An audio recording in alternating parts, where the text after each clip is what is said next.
Apa aja langkah-langkah untuk mengatur resolusi keuangan di 2025? Kami akan bahas di video kali ini.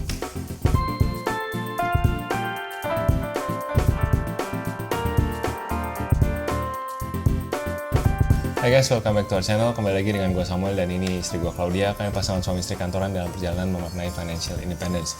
Di channel ini kalian akan menemukan video-video seputar karir, keuangan, adulting, dan topik-topik menarik lainnya. Jadi kalau kalian suka dengan apa yang kalian tonton hari ini, jangan lupa untuk subscribe dan juga share video ini supaya makin banyak yang nonton ya. Siapa di sini yang baru punya rumah baru? Selamat ya. Dan mungkin di sini ada yang mungkin rumahnya udah lama nih, tapi ujung-ujungnya banyak banget masalah drama ART. Jadi ditinggal mulu sama ART-nya yang hobi cuti. Apalagi habis ini mau lanjut libur panjang dan ada Ramadan pula. Udah siapin alat bersih-bersih baru belum yang bisa membantu kita menangani keribetan rumah tangga. Mumpung lagi New Year New Me, jangan sampai masalah bersih-bersih ini jadi bahan ribut suami istri. Apalagi bikin tambah pegel beban hidup ini. Nah, kalian tahu nggak kalau di Indonesia udah ada vakum basah dan kering nomor 1 di dunia? Dan ternyata vakum ini sudah menang nominasi brand terlaris secara beruntun di tahun 2024 kemarin. Ini dia Tineco Indonesia yang lahir buat mempermudah hidup pasangan suami istri Indonesia dalam mengurus bersih-bersih rumah dan kini terus berinovasi. Fitur-fiturnya terus disesuaikan dengan kebutuhan kalian hingga saat ini. Gak kaget sih kalau sampai sekarang sudah 90.000 unit plus-plus yang telah terjual. Wow, banyak banget ya. Luar biasa. Tentunya Tineco nggak cuma menjual produk nih, tapi juga menawarkan layanan garansi, after sales, dan service center yang kini sudah mencapai 38 titik di seluruh Indonesia. Kalau dilihat dari segi harga, memang Tineco lebih pricey sih dibandingkan dengan sapu pel konvensional. Tapi worth it banget beneran sebagai investasi jangka panjang yang memudahkan kehidupan membersihkan rumah. Yuk mudahkan hidup rumah tangga kalian dengan produk-produk Tineco. Untuk informasi lebih lanjut, bisa klik link di description box di bawah ya. Tineco, live easy, enjoy life. Live easy, enjoy life. Oke, selamat datang di video di rumah kami yang pertama di 2025. Soalnya minggu lalu video pertama, tapi rekamannya udah dari Desember bulan kemarin ya sama Dira. Selamat tahun baru ya, kami belum ngucapin di sini kayaknya. Dari kami yang saat ini lagi kurang enak badan ya, satu keluarga sakit semua di tahun baru. Ini berawal dari apa ya, kayaknya ada kombinasi macam-macam lah, olahraga mungkin terlalu forsir juga, ada kontak juga dengan orang yang radang tenggorokan juga, terus juga sempet apa ya, ada satu dinner lah, kita keluar agak malam, jadi mungkin kena angin malam. Jompo banget ya. Jadi beginilah ganti-gantian sakitnya. Ini saat rekaman Claudia udah recovering, Hana lagi demam. Saya sejauh ini masih sehat, mudah-mudahan gak ikutan sakit sih. Dan ya pohon Natal belum diberesin karena kami belum sempat ngapa-ngapain di tanggal 2 Januari ini. Di 2 Januari ini. Masih teler karena sakit flu. Betul. Jadi maafkan juga suaranya kalau masih kayak radio serak-serak basah tahun 90-an. Cici Panda nggak sih? Bukan ya, Cici Panda cempreng. Iya. Ya semoga tidak mengurangi faedah dari video ini. Ya, kami mau bahas soal resolusi keuangan karena pasti banyak yang minta dan pasti banyak yang nanyain gimana cara ngatur keuangan lebih baik di tahun baru ini, dan kami punya langkah-langkah yang mungkin kalian bisa ikutin. Intinya soal resolusi keuangan ini gimana caranya, kami mau share satu method yang mungkin sesimpel mungkin semua orang bisa ikutin, dan terlepas dari seberapa banyak atau seberapa sedikit uang kalian pun, mudah-mudahan metode ini bisa works buat kalian. Yang pertama, evaluasi performa keuangan kita di tahun lalu. Nah ini kenapa penting banget untuk evaluasi, karena kita harus set the standard ya. Gimana kita tahu apa yang mau kita achieve, gimana kita tahu sejauh mana sih kemampuan kita. Ibaratnya nih kalau kita mau lomba lari atau mau angkat beban nih, gimana kita mau bisa tahu nih kita mau set goal bisa angkat beban berapa kilo ya, kalau sekarang aja kita nggak tahu kita udah mampu angkat bebannya berapa kilo. Hal yang sama juga dalam mengatur keuangan ya, kita juga harus evaluasi nih tahun lalu kita udah beres apa sih ya keuangannya, kita udah apa yang sudah kita achieve sejauh mana, di mana lalu poin-poin apa yang kita masih failed dan masih ada room for improvement. Nah itu gimana kita tahu kalau kita nggak catat semuanya ya, catat dari tahun lalu dan kita evaluasi. Nah, gimana Kak? Tapi aku lupa nyatet. Ya udah, kalau misalkan udah lupa catat, ya udah sambil diingat-ingat aja gitu ya. Do your best. Seingatnya. Iya, untuk ingat-ingat aja tahun lalu aku bocor di mana ya gitu. Yang banyak hal-hal yang mungkin purchase yang aku sesali, yang kayaknya waktu itu kayak pengen banget, udah all out, mungkin nabung, mungkin sampai pinjol gitu ya. Tapi ternyata pas dibeli, oh gini doang ya, nggak worth the effort, waktu ngumpulin uangnya atau waktu harus kerja keras balikin pinjol demi membeli barang itu gitu. Coba diingat-ingat kan, biasanya kalau yang pedih-pedih gitu kan Terekam dengan jelas. Ya, diingatan. Jadi mungkin boleh diingat-ingat lagi. Biar apa? Bukan biar seperti menggarami luka ya, tapi justru ini buat pelajaran bahwa oh ya, ini purchase yang seperti ini nggak worth the effort nih. Mungkin ini hal-hal yang aku sebenarnya tahun ini bisa aku hindari pedihnya gitu ya, nggak usah diulangi lagi kesalahannya.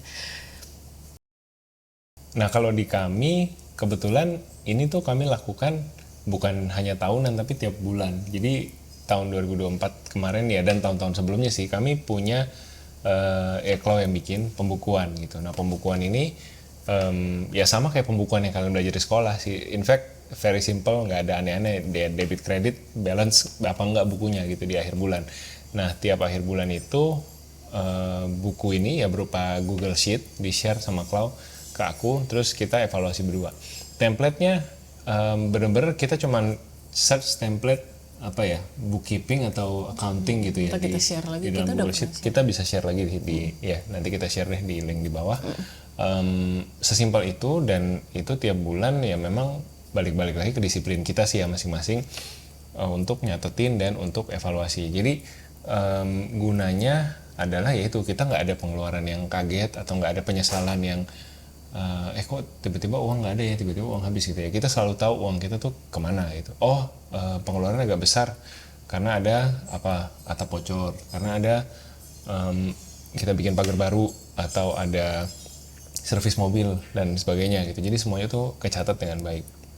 Nah, karena kami sudah mencatat tahun demi tahun, at least sampai 2019 ya ada ya. Jadi pencatatan keuangan ini sampai 5 tahun ke belakang tuh ada gitu, dan selalu kita bisa lihat ke belakang. Nah, itu kalau kalian belum punya, boleh mulai catat dari tahun ini, sehingga nanti perjalanan keuangan tuh jadi mengasihkan, ada journey-nya gitu, dari yang kalian mulai mungkin dengan susah payah terseok-seok hari ini, 5 tahun lagi kalian lihat ke belakang, wah udah berhasil, saya udah melewati hujan badai, mendaki gunung, lewati lembah seperti Ninja Hattori, dan hari ini sudah tiba di tujuan keuangan saya. Capai kitab suci. Wes, itu franchise yang lain. Salah ya. Senggokong. Oke. Nah, langkah yang kedua, kembali lagi ke resolusi keuangan, kita harus punya tujuan keuangan di 2025. Jadi kami berusaha juga untuk setiap tahun tuh kami punya goal yang kami mau capai. Dan goal ini berubah terus ya. Goal ini kayaknya dari awal kami ngatur keuangan bareng tuh mungkin tiap tahun ada financial goal yang baru yang kami set gitu. Seperti misalkan mulai dari pertama-tama tuh ya pengen berkarir, pengen punya tabungan dulu gitu kan. Setelah punya tabungan, pengen nikah pakai uang sendiri. Nikah selesai, uangnya habis, pengen nabung bukan lagi. pengen ya, tapi harus nikah dengan uang sendiri. Harus nikah terpaksa, kondisinya ya bukan terpaksa sih, maksudnya ya kami tidak ada karpet merah gitu, atau silver spoon dari keluarga untuk nih gue siapin, lu tinggal datang, tinggal pilih mau vendor yang mana ya. Itu nggak ada gitu. Jadi kami harus lewati itu. Habis financial goal itu tercapai, kami capai habis itu nol lagi kami capailah beli si mobil itu. Rumah dulu. Kami beli tanah waktu itu, terus tahun berikutnya ya otomatis tanah itu yuk kita garap jadi rumah gitu, kita ngerjain rumah. Sambil rumah dikerjain, udah selesai dulu ya. Udah selesai rumah, baru akhirnya kita mikir, kita punya mobil yuk. Tapi terus mobilnya pengen yang beda yuk dari yang kemarin, kan kemarin pinjam mobil orang tua, mobil Jepang, kita coba yuk mobil Eropa gitu. Beli mobil Eropa. Dan terus gitu ya. Kalau dilihat financial goal kok kesannya duniawi banget gitu. Selalu tiap tahun ada pencapaian harta yang dicapai. Ya memang duniawi gitu ya. Karena memang kita hidup di dunia. uang nggak bisa beli buat sejauh ini beli tiket ke surga gitu belum bisa sih, kita belum ketemu. Kalau ada mungkin boleh share di komen di bawah. Tapi meskipun ini keterkesan duniawi, cuman kita tuh jadi terarah gitu, kita jadi terarah hidupnya gitu kan. Ya memang sih duniawi punya mobil, tapi kan terarah kan. Oh maksudnya punya mobil itu supaya saya bisa lebih nyaman bersama keluarga saya bisa memberikan kenyamanan buat istri saya kalau antar jemput dia, nggak kena angin, nggak kena hujan. Terus berarti saya udah siap nih punya anak gitu kan, karena ya mau nggak mau di Jakarta kita kalau mau punya anak kayaknya idealnya enaknya ada mobil gitu ya supaya bisa kemana-mana.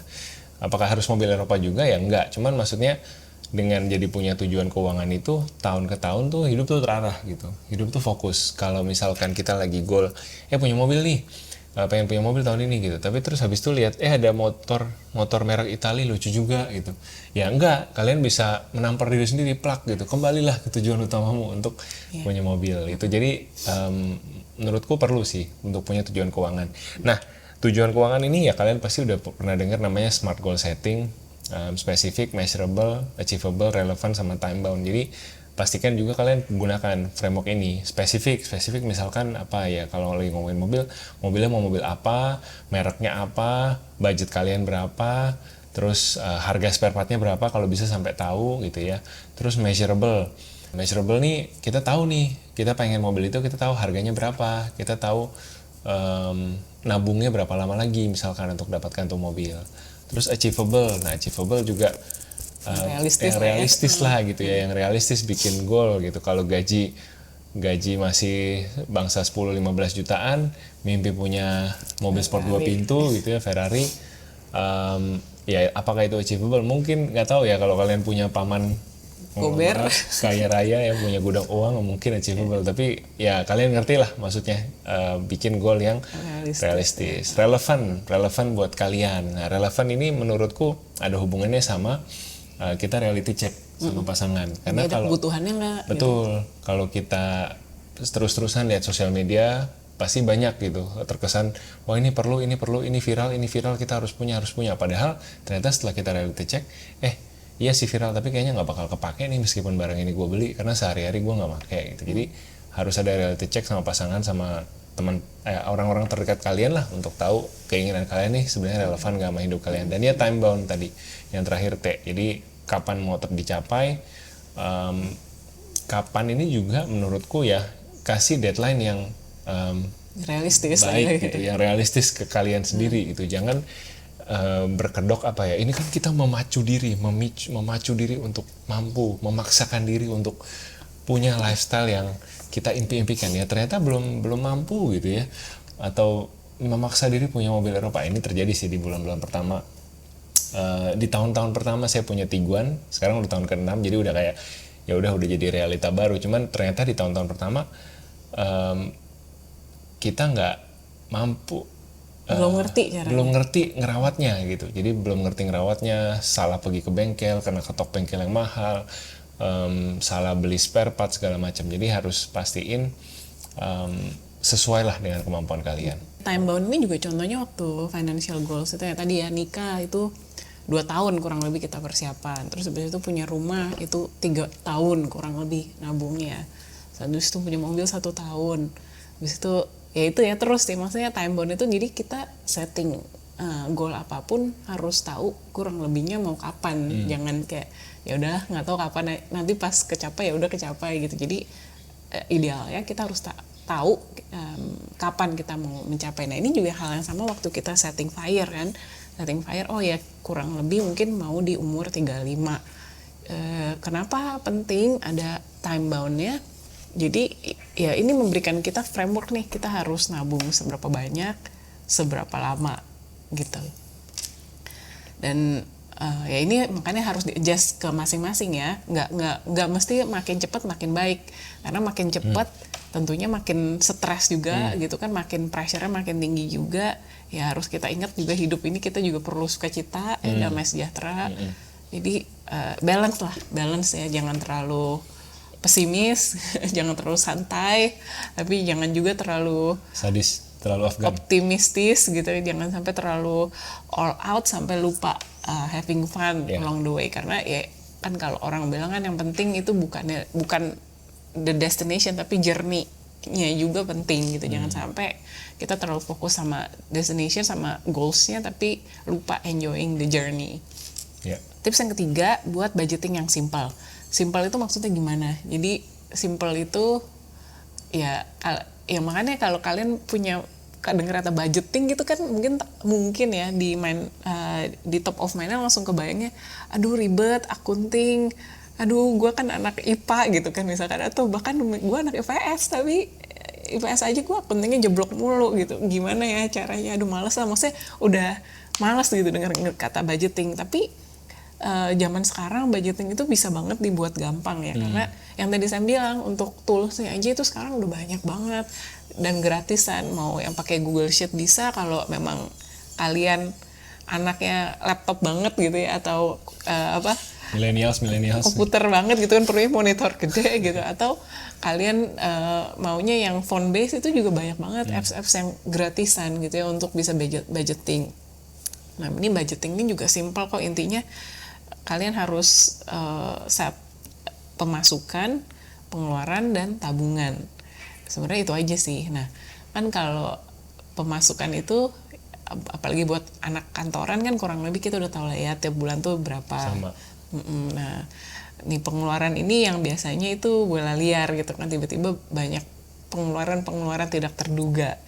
Nah makanya ini pengeluaran ini yang harus kita breakdown lagi pos-posnya nih. Bagusnya sih kalau misalkan pakai Google Sheet maupun pakai apps itu kan bisa kita breakdown. Ada sub-pos, jadi sub-posnya ini apakah belanja groceries, ataukah ini belanja makan untuk makan di luar, ataukah untuk misalkan untuk giving ya, memberi, jadi zakat atau perpuluhan, atau misalkan kasih ke orang tua, atau misalkan teman ada yang ulang tahun, ada yang nikah, kita perlu kasih kado. Jadi bagusnya kita bikin sub-pos itu detail mungkin ya. Terus transportnya misalkan buat isi bensin, buat bayar tol, bayar parkir. Gunanya apa nih kalau kita bikinnya detail? Jadi kita tahu nih yang mana yang kayaknya kok nggak make sense gitu ya. Misalkan ternyata transport saya kok itu sampai 60% ya dari income. Ini kayaknya udah nggak make sense deh, apa iya? Ternyata naik taksi mulu. Iya, ternyata naik taksi mulu gitu, atau mungkin ternyata naik mobilnya Ferrari ini berat di bensin gitu kan. Iya, mungkin saatnya ganti, turun dikit ke Innova gitu kan. Jadi untuk evaluasi aja sih sebenarnya di subpos mana yang kita masih kebobolan. Nah intinya nggak ribet lah.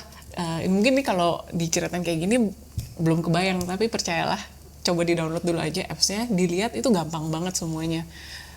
Dan kita bisa ngelihat ini sebenarnya kayak kita main game aja sih gitu ya. Kalau zaman dulu punya Tamagotchi, mungkin ada-ada di sini nggak tahu ya Tamagotchi apa, tapi mungkin om tante kan masih inget ya, Tamagotchi kan juga harus dicek gitu kan tiap hari. Ya ini juga sama lah, budgeting ini sesuatu yang kita bisa cek daily, terus kita lihat progresnya gitu. Oh hari ini aku berhasil spendingnya itu within budget gitu kan, atau enggak aduh hari ini agak lewat budget nih, coba tomorrow, besok aku mau lebih careful, mau lebih hati-hati lagi dalam pengeluaran. Jadi ini udah simple banget lah dengan adanya apps dan Google Sheet. Dan untuk rule of thumb, nah ini juga kan sebanyak yang tanya nih, rule of thumb-nya tuh gimana sih dalam budgeting. Ya, dan ngomong-ngomong soal method gitu ya, kalau kalian benar-benar masih dari tadi roaming gitu ya, ini ngomongin apa gitu, ingat aja 50-30-20 ya. Ini emang rule of thumb yang sangat generalisir, sangat umum. Nanti banyak orang akan bilang ini nggak bisa, terlalu umum ya, tapi daripada nggak mulai, daripada nggak budgeting karena kalian roaming terus itu bingung, ya udah 50-30-25 dari 100% pemasukan bagi 50% untuk kebutuhan, 30% untuk keinginan, 20% untuk tabungan. Sesimpel itu dulu gitu. Jadi semua yang masuk ke kebutuhan, ya tadi mau dibilang itu makan, mau dibilang pulsa, bayar kontrakan, segala macam masuk situ. Keinginan, kalian keinginannya apa gitu kan, hidupnya harus dinikmati juga. Kalian ingin misalkan nonton konser ya, atau beli gadget baru, ya itu masukin ke 30% tadi. Dan tabungan 20%. Ya, kalau ini tabungan bukan kalau bisa lagi ya, harus bisa gitu. Kita harus berusaha supaya uang yang kita hasilkan dengan susah payah ada juga sisanya buat kita pegang sendiri gitu. Nah, poin keempat dari tips kami mengatur resolusi keuangan adalah kalian harus pantau dan koreksi secara berkala. Teman-teman yang pengen tahu apa, nanti kami akan share di description box di bawah, tapi intinya bukan alatnya yang penting, tapi kalian punya habit untuk mantau dan koreksi secara berkala. Syukur-syukur bisa dipantau dan dikoreksi. Lebih parah lagi kalau ya udah habis nonton video jalanin seminggu habis itu lupa gitu. Nah itu yang jangan gitu ya, itu yang jangan. Kalian harus sampai punya history ya seperti kami yang sudah lakukan 5 tahun. Mungkin ada yang udah lakukan lebih panjang lagi, bisa dari saya kuliah Kak saya punya itu contohnya. Ya hebat sekali, itu hebat sekali. Lanjutkan. Jadi evaluasi terus. Nah, intinya kalian harus lihat data yang udah dibikin itu, kalian harus evaluasi. Baik itu bulanan, ya kami sih bulanan ya. Terus ada nggak kita evaluasi tahunan? Evaluasi tahunan ya kurang lebih ada lah gitu. Dan kalian harus lihat milestone kalian udah sampai mana. Yang goal yang tadi di set di 2025 sudah tercapai sejauh mana. Dan mungkin ini goal juga besar gitu ya. Kalian mau beli sesuatu yang mahal. Oke, saya lagi ngumpulin DP buat beli motor atau ngumpulin DP buat beli mobil sport 2 pintu. Nggak kebeli-beli nih gitu kan, tapi ya DP-nya dari 100% DP yang lagi dikumpulin mungkin udah terkumpul 20%, 30%. Nah itu di-celebrate juga itu kalian harus give yourself credit, bukan celebrate kayak oke, kita pesta party habis duit lagi. Maksudnya celebrate tuh kayak be kind to yourself, say nice words to yourself gitu ya, kata you're doing great, pupuk diri sendiri gitu, kamu doing great, kamu udah mencapai ini dan segala macam. Jadi jangan kecil-kecilkan apa yang kalian sudah capai. Ya lihat diri kalian hebat gitu, udah mencapai itu, meskipun di luar pasti ada yang lebih hebat lagi, tapi ingat kalian nggak sedang bersaing, nggak compete dengan siapa-siapa, tapi ya dengan diri kalian sendiri, yang kalian lagi bikin lebih bagus tahun ke tahun. Ya ini juga yang sebenarnya kita lakukan ya sampai sekarang. Jadi apapun itu financial goals-nya ya, tadi misalkan financial goals-nya mau beli rumah gitu ya. Beli rumah kita udah tahu nih, oh kurang lebih misalkan budgetnya 1M. Nah 1M itu kita bisa bikin Excel, oh ya 1M itu dalam 2 tahun. Nah nanti, oh ya di bulan pertama udah achieve ternyata lumayan nih 10%. Terus nanti nambah lagi jadi 15. Jadi bisa kelihatan gitu ya pergerakan menuju 100% di 1M itu dalam 2 tahun. Misalkan kegedean ya DP-nya deh 2 tahun. Apapun lah. Poin 5, tingkatkan sumber penghasilan. Nah ini kan banyak yang bilang frugal living nggak bikin kaya.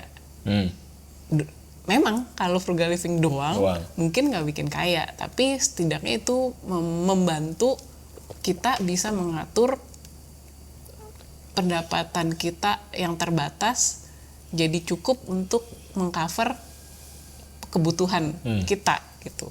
Tapi kalau mau bikin kaya memang nggak bisa gitu ya. Itu kan ya kita math, kita tahu lah ya 1 + 1 = 2 gitu ya. Kalau memang kita misalkan income-nya cuma 2, ya mau kita sehemat-hematnya cuman bisa spending di 1, ya nabungnya cuma bisa 1 gitu ya. Kalau kita mau bisa nabung 5, ya kita harus naikin income dong jadi 7 atau 8. Baru kita bisa ngejar nabung di 5. Nah, kalau kami sendiri meningkatkan penghasilan itu bukan dari side hustle. Jadi memang fokusnya climbing career ladder. Jadi, nah ini caranya juga beda banget nih antara Sam dan saya. Kalau saya sendiri fokus di perusahaan, stay cukup lama, paling pendek 3 tahun, paling panjang 5 tahun. Ya udah dari situ fokus aja untuk ngejar promosi. Kalau dari Sam gimana, mungkin bisa pengakuan dosa sendiri silakan. Kalau dari saya pengakuan dosanya adalah jadi karyawan yang loncat-loncat, tidak setia. Jadi meskipun ini habis baca sebagai suami setia terhadap kantor, saya sangat tidak setia. Jadi bertentangan sekali dengan apa ya, mungkin kalian suka lihat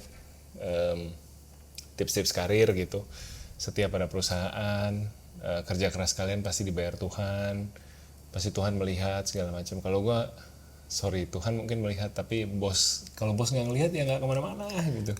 Kasih kerja 100% tapi bos nggak pernah lihat, ya jadi 0% juga di mata bos gitu. Jadi gue tipe yang kalau ada kesempatan dimana gue bisa dibayar lebih mahal dan gue bisa stretch diri gue lebih lagi, ya gue selalu pindah.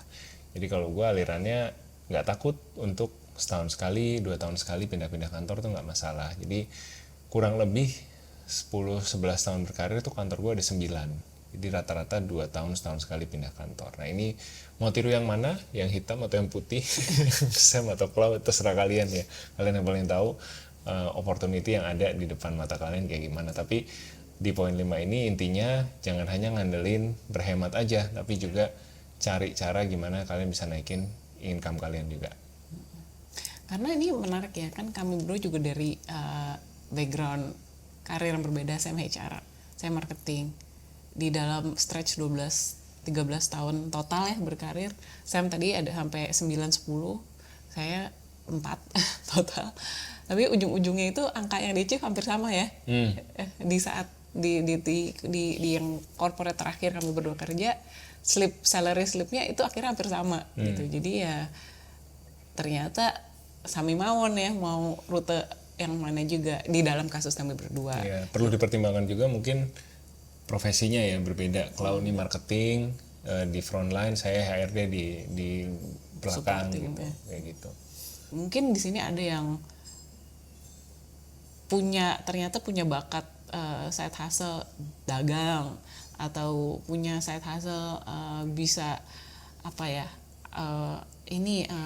artist gitu ya, bisa bikin ilustrasi lucu-lucu, terus bisa bikin merch yang lucu-lucu. Jadi ya di-explore aja kira-kira ada opportunity apa ya yang bisa bring me extra income, dan pastinya mulai cari dari sesuatu yang kalian sukai gitu ya, karena kan kalau suka kan kerjainnya lebih gampang.